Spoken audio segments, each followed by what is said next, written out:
Jacar Academy. Hello welcome back to Jacar academy. So ಇವತ್ತಿನ ವಿಡಿಯೋದಲ್ಲಿ 9th class ಗೆ ಸಂಬಂಧಿಸಿದಂತ bridge course ಅಂದ್ರೆ ಸೇತುಬಂಧ ಕಾರ್ಯಕ್ರಮವನ್ನ ನೋಡೋಣ। किस विषय के लिए? तृतीय भाषा हिंदी के लिए और हमारी कक्षा है 9वीं कक्षा के लिए। 9ನೇ ತರಗತಿಗೆ ಸಂಬಂಧಿಸಿದಂತೆ 15 ದಿನಗಳವರೆಗೆ ನಾವು ಏನು ಮಾಡಬೇಕಾಗುತ್ತೆ? ಸೇತುಬಂಧ ಕಾರ್ಯಕ್ರಮವನ್ನ 15 ಡೇಸ್ ವರೆಗೆ ಮಾಡಬೇಕಾಗುತ್ತೆ। ಸೋ ಅದರ ಪೂರ್ವ ಪರೀಕ್ಷೆಯನ್ನ ಹಾಗೂ ಯಾವೆಲ್ಲ ಬುನಾದಿ ಸಾಮರ್ಥ್ಯಗಳು 9th ಕ್ಲಾಸ್ ಗೆ ಬಂದ್ರೆ ಹಿಂದಿಯಲ್ಲಿ ವಿದ್ಯಾರ್ಥಿಗಳಿಗೆ ಯಾವೆಲ್ಲ ಬೇಸಿಕ್ಸ್ ಬೇಕು, ಬೇಸಿಕ್ಸ್ ನಾಲೆಜ್ ಏನಿರಬೇಕು ಹಿಂದಿಯಲ್ಲಿ, ಬುನಾದಿ ಸಾಮರ್ಥ್ಯ ಅಂತ ಕರಿತೀವಿ। सीखने के प्रतिफल अथवा बुनियादी सामर्थ्य कौन कौन से रहना चाहिए, चलिए सबसे पहले हम इसको जानेंगे। पहले हम देखेंगे हिंदी वर्णमाला की पहचान 9वीं कक्षा के छात्रों को अति आवश्यक है। ವರ್ಣಮಾಲೆಗಳು ಬರಬೇಕು, ಹಿಂದಿ ವರ್ಣಮಾಲೆಗಳು। दूसरा है सरल शब्द और वाक्य रचना, ಸರಳವಾಗಿರುವಂತಹ ಶಬ್ದಗಳನ್ನು ಬರೀಬೇಕು, ವಾಕ್ಯ ರಚನೆಯನ್ನ ಮಾಡಬೇಕು। तीसरा है हिंदी वार्तालाप और संवाद करना सीखना, थोड़ा बहुत उन्हें हिंदी के अंदर वार्तालाप और संवाद करना भी आना चाहिए। चौथा है चित्र देखकर शब्द लिखना अथवा चित्र देखकर कहानी लिखना, अभिव्यक्ति इतनी तो छात्रों के अंदर होनी चाहिए। पांचवा है व्याकरण परिचय, जैसे लिंग, वचन, विलोम शब्द, संज्ञा, सर्वनाम, विशेषण आदि की जानकारी छात्रों के अंदर होना आवश्यक है। छठा देखेंगे पत्र लेखन की परिकल्पना, छात्रों के अंदर अवश्य होना जरूरी है 9वीं कक्षा के छात्रों के अंदर। सातवां है हिंदी वाक्यों को अपनी मातृभाषा में अनुवाद करना।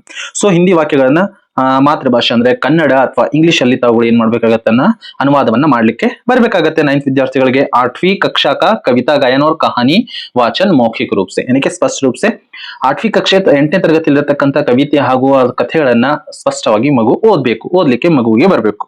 नवा हम देखेंगे अपने परिवेश तथा समाज में दिखने वाले घटनाओं का विश्लेषण और तर्क सम्मत विचार व्यक्त करना, हिंदी के अंदर घटनाओं का विश्लेषण भी करना आना चाहिए और तर्क सम्मत अपना एक विचार भी व्यक्त करना आना चाहिए। और 10वां हम देखेंगे हिंदी गिनती की जानकारी छात्रों के अंदर होना चाहिए।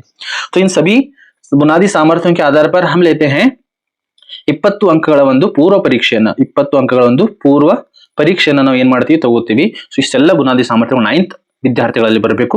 ಸೊ ನಿಮಗೆ ಮತ್ತೆ ಇದರ ಸಾಹಿತ್ಯ ಬೇಕು ಅಂದ್ರೆ DSCRT ಇಲ್ಲಿನೂ ಕೂಡ ಸಾಹಿತ್ಯವನ್ನ ನೀಡಲಾಗಿದೆ, ಅಲ್ಲಿ ಇದನ್ನು ಕೂಡ ನೀವು ಅದನ್ನು ಬಳಸ್ಕೋಬಹುದು। ಯಾವ ತರ ಮಾಡಬೇಕು ಅನ್ನೋದನ್ನ ನೆಕ್ಸ್ಟ್ ಬರುವಂತ ವಿಡಿಯೋಗಳಲ್ಲಿ ತಿಳಿಸ್ಕೊಡ್ತಾ ಇರ್ತೀವಿ। ಸೊ ಇವಾಗ ನಾವು ಪೂರ್ವ ಪರೀಕ್ಷೆನ ನೋಡೋಣ। ಸರ್ಕಾರಿ ಹೈಸ್ಕೂಲ್ देवलत्ती, तो मेरे पाठशाला का नाम है सेतुबंध पूर्व परीक्षा, जिला बेलगावी है, तालुका खानापुर, कक्षा है 9वीं और विषय है तृतीय भाषा हिंदी। ಅಲ್ಲಿ ಏನೆಲ್ಲ ಬುನಾದಿ ಸಾಮರ್ಥ್ಯಗಳನ್ನ ನೋಡ್ಕೊಂಡಿದ್ದೀವಿ ಅದರ ಆಧಾರ ಮೇಲೆ ಈ ಒಂದು ಪ್ರಶ್ನೆ ಪತ್ರಿಕೆಯನ್ನ ರೆಡಿ ಮಾಡಲಾಗಿದೆ। तो सबसे पहले हमारा प्रश्न है वर्गीय व्यंजन कितने हैं, वर्गीय व्यंजन ಎಷ್ಟು ಅದನ್ನ ಬರೀಬೇಕು। प्रश्न 2 है दीर्घ स्वर किसे कहते हैं, दीर्घ स्वर किसे कहते हैं। और तीसरा है म र अ, इन वर्णों का उपयोग करके कम से कम एक सार्थक शब्द बनाइए। ಸೊ ಇಲ್ಲಿ ಮ ರ ಅ ಎನ್ನುವಂತ ಶಬ್ದಗಳನ್ನು ಕೊಟ್ಟಿದ್ದಾರೆ, ಮಿನಿಮಮ್ ಆಗಿ ಒಂದಾದ್ರೂ ಸರಿಯಾಗಿರುವಂತ ಅರ್ಥ ಕೊಡುವಂತಹ ಶಬ್ದವನ್ನ ತಾವು ರಚನೆಯನ್ನ ಮಾಡಬೇಕು।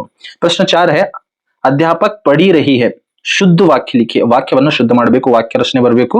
ಅಧ್ಯಾಪಕ್ ಪಾಠ ಪಡಿ ರಹಿ ಹೇ ಎನ್ನುವಂಥದ್ದು ಇದು ಅಶುದ್ಧವಾಗಿರುವಂತಹ ರೂಪವಿದೆ, ಸೊ ಅದನ್ನು ಶುದ್ಧವಾಗಿ ಕೊಟ್ಟಿರುವಂತಹ ಸ್ಥಾನದಲ್ಲಿ ಬರಿಬೇಕು। ಪ್ರಶ್ನೆ 5 है अध्यापक और छात्र के बीच के वार्तालाप लिखिए, ಇಲ್ಲಿ ಒಂದು ಘಟನೆಯನ್ನು ಕೊಡಲಾಗಿದೆ, ನೀವು ಅದನ್ನ ಸ್ವಂತ ತಾವುಗಳದನ್ನ ಬರೀಬೇಕು। अध्यापक क्या कहते हैं, छात्र क्या कहता है, अध्यापक और छात्र यानी के सभी के अध्यापक के 2 हैं और छात्र के 2 वार्तालाप आपको लिखना चाहिए। जैसे कि आप कक्षा के अंदर ಯಾವ ತರ ಡಿಸ್ಕಷನ್ ಅನ್ನು ಮಾಡ್ತೀರಿ ಅದನ್ನ ಹಿಂದಿಯಲ್ಲಿ ಬರೀಲಿಕ್ಕೆ ಮಕ್ಕಳಿಗೆ ಬರಬೇಕು, ಮಕ್ಕಳು ಅದನ್ನ ಕೊಟ್ಟಿರುವಂತ ಸ್ಥಾನದಲ್ಲಿ ಬರೀಬೇಕಾಗಿರುವಂತದ್ದು। प्रश्न 6 है रिक्त स्थान भरकर संवाद पूर्ण कीजिए, मेरी पाठशाला का नाम डैश डैश है। ಈ ಒಂದು ಸಂವಾದವನ್ನ, ಈ ಒಂದು ವಾಕ್ಯವನ್ನ ತಾವು ಏನ್ ಮಾಡಬೇಕು, ಪೂರ್ಣ ಮಾಡಬೇಕು। ನಿಮ್ಮ ಶಾಲೆ ಹೆಸರು ಬರೆದಿದೆ, ಸಂಪೂರ್ಣವಾಗಿ ಉತ್ತರವನ್ನ ಕೊಟ್ಟಿರುವಂತ ಸ್ಥಾನದಲ್ಲಿ ಬರೀಬೇಕು। ಪ್ರಶ್ನೆ 7 है चित्र देखकर उचित शब्द लिखिए, ಸೊ ಇಲ್ಲಿ ಚಿತ್ರವನ್ನ ತಾವು ಕಾಣ್ತಿರಬಹುದು, ಈ ಚಿತ್ರವನ್ನ ನೋಡಿಕೊಂಡು ಕೊಟ್ಟಿರುವಂತಹ ಸ್ಥಾನದಲ್ಲಿ ಸರಿಯಾಗಿರುವಂತಹ ಅದಕ್ಕೆ ಏನಂತಾರೆ ಹಿಂದಿಯಲ್ಲಿ ಅನ್ನೋದನ್ನ ತಾವುಗಳು ಬರೀಬೇಕಾಗಿರುವಂತದ್ದು। ಪ್ರಶ್ನೆ 8 है चित्र देखकर उचित शब्द लिखिए, ಸೊ ಇಲ್ಲಿನೂ ಕೂಡ ಒಂದು ಚಿತ್ರವನ್ನ ನೀಡಲಾಗಿದೆ, ಇದಕ್ಕೆ ಹಿಂದಿಯಲ್ಲಿ ಏನಂತಾರೆ ಅನ್ನೋದನ್ನ ತಾವುಗಳು ಇಲ್ಲಿ ಬರೀಬೇಕು। अगला प्रश्न है ऊपर शब्द का विलोम रूप है, ऊपर ಶಬ್ದದ ವಿಲೋಮ ಶಬ್ದವನ್ನ ಇಲ್ಲಿ ಕೊಟ್ಟಿರುವಂತಹ ಸ್ಥಾನದಲ್ಲಿ ಅಂದ್ರೆ ವಿರುದ್ಧ ಪದವನ್ನ ತಾವುಗಳು ಬರೀಬೇಕು। प्रश्न 10 है रहीम पाठशाला जा रहा है, वाक्य में प्रयुक्त संज्ञा शब्द है, ಸೊ ಇಲ್ಲಿ ರಹೀಂ ಪಾಠಶಾಲಾ ಜಾ ರಹಾ ಹೈ ಈ ಒಂದು ವಾಕ್ಯದಲ್ಲಿ ಸಂಜ್ಞಾ ಶಬ್ದ ಅಂದ್ರೆ ನಾಮಪದ ಶಬ್ದ, ಸಂಜ್ಞಾ ಅಂದ್ರೆ ನಾಮಪದ ಶಬ್ದ ಯಾವುದು ಅನ್ನೋದನ್ನ ಈ ಒಂದು ಕೊಟ್ಟಿರುವಂತಹ ಸ್ಥಾನದಲ್ಲಿ ತಾವುಗಳು ಬರೀಬೇಕು।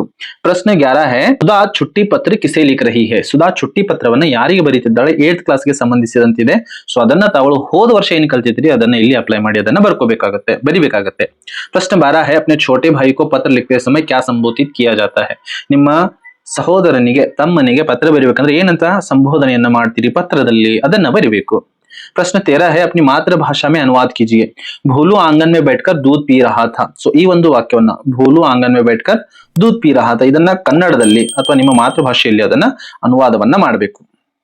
ಪ್ರಶ್ನೆ 14 है ಹಿಂದಿ में अनुवाद कीजिए ನೋಡಿ ಇಲ್ಲಿ ಕನ್ನಡದಲ್ಲಿ ಏನ್ ಮಾಡಿ ಒಂದು ವಾಕ್ಯವನ್ನ ಕೊಡಲಾಗಿದೆ ಕರ್ನಾಟಕದ ರಾಜಧಾನಿ ಬೆಂಗಳೂರು ಇದೆ ಈ ವಾಕ್ಯವನ್ನ ಹಿಂದಿಯಲ್ಲಿ ತಾವುಗಳು ಬರಿಬೇಕಾಗಿರುವಂತದ್ದು ಪ್ರಶ್ನೆ 15 है पद्य की पंक्ति पूर्ण कीजिए फूल सदा डैश डैश डैश डैश ನಿಮಗೆಲ್ಲರಿಗೂ 8th ಕ್ಲಾಸ್ ಅಲ್ಲಿ ಅದನ್ನ ಕಲ್ತ್ಕೊಂಡು ಬಂದಿದ್ದೀರಿ ಅದನ್ನ ವಾಕ್ಯವನ್ನ ಪೂರ್ಣಗೊಳಿಸಿ और प्रश्न 16 है दोहे की पंक्ति पूर्ण कीजिए ऐसी बानी बोलिए ಸೊ ಇದು ಟೆಕ್ಸ್ಟ್ ಬುಕ್ ಅಲ್ಲಿ ಇದೆ ಸೊ ಅದನ್ನ ಅಲ್ಲಿಂದ ತಗೊಂಡು ನೋಡ್ಕೊಂಡು ಅದನ್ನ ಈಗಾಗಲೇ ಕಲ್ತಿದ್ದೀರಾ ಸೊ ಅದನ್ನ ಪೂರ್ಣ ಮಾಡಬೇಕು ಪ್ರಶ್ನೆ 17 है ಚಿತ್ರ देखकर घटना का वर्णन कीजिए ಸೊ ಇಲ್ಲಿ ನಿಮಗೆ ಒಂದು ಚಿತ್ರ ಕಾಣ್ತಾ ಇರಬಹುದು ಈ ಚಿತ್ರದಲ್ಲಿ ಏನೇನ್ ಕಾಣ್ತಾ ಇದೆ ಅದರ ಬಗ್ಗೆ ನಿಮ್ಮ ಅಭಿಪ್ರಾಯ ಏನು ಅದನ್ನ ಹಿಂದಿಯಲ್ಲಿ ಕೊಟ್ಟಿರುವಂತ ಸ್ಥಾನದಲ್ಲಿ ಬರಿಬೇಕಾಗುತ್ತೆ ಪ್ರಶ್ನೆ 18 है समाचार पत्र के बारे में अपने शब्दों में लिखिए ಈಗಾಗಲೇ 8th ಕ್ಲಾಸ್ ಅಲ್ಲಿ ಸಮಾಚಾರ ಪತ್ರದ ಬಗ್ಗೆ ತಾವು ಕಲ್ತಿದ್ದೀರಾ ಸೊ ಅದರ ಬಗ್ಗೆ ಎರಡು ವಾಕ್ಯಗಳನ್ನ ನಿಮ್ಮ ಶಬ್ದದಲ್ಲಿ ಬರಿಬೇಕಾಗುತ್ತೆ और प्रश्न 19 है 50 को हिंदी अक्षरों में लिखिए सो ಇಲ್ಲಿ ಏನ್ ಮಾಡಿದ್ದಾರೆ यह दिया गया है अंग्रेजी संख्या के अंदर